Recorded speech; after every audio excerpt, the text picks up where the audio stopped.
भारत विरुद्ध झिम्बाब्वे, भारताचा सुपर 8 मधील दुसरा सामना.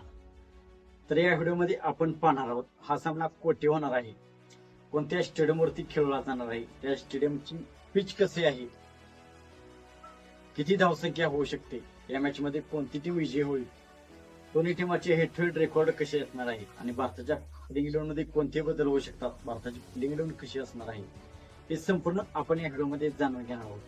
तर मित्रांनो, मी आहे सोमनाथ सरगर. आपण पाहतात क्रिकेट मराठी.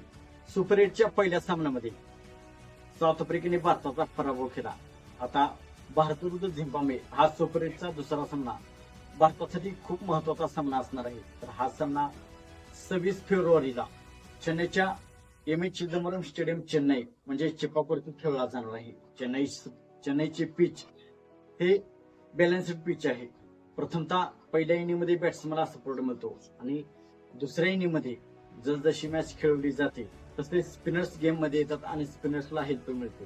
तर झिम्बाब्वे आणि भारत या दोन्ही टीमांमध्ये आतापर्यंत एकूण 13 सामने खेळवले गेले आहेत. यामध्ये भारताने 10 सामने जिंकले आहेत आणि झिम्बाब्वेने 3 सामने जिंकलेले आहेत.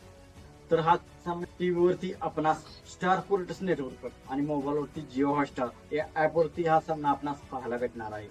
तर भारताच्या प्लेइंग 11 मध्ये मोठे बदल होणार आहेत, कारण रिंकू सिंग त्याच्या वडिलांची तब्येत ठीक नसल्यामुळे बाहेर झालेला आहे. तो आता त्याच्या घरी आलेला आहे. तर रिंकू सिंग हा खेळणार नाही.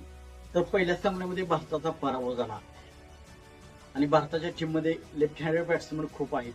त्यामुळे तिलक वर्माच्या जागी संजू सॅमसन याला खेळण्यात येऊ शकते आणि रिंकू सिंगच्या जागेवरती अक्षर पटेल हा ऑलराऊंडर खेळाडू रिंकू सिंगची जागा येऊ शकते. आणि चेन्नईची पिच हे स्पिनर्सला हेल्प करणारी पिच असल्यामुळे अर्षदीप सिंगच्या जागी कुलदीप यादव याची संघात एंट्री होऊ शकते. तर हे बदल झिम्बाब्वे विरुद्ध सूर्यकुमार यादव करू शकतो. तर मग मित्रांनो, भारताला हा सामना जिंकणे गरजेचे आहे. मोठ्या फरकाने भारताला हा सामना जिंकायचा आहे.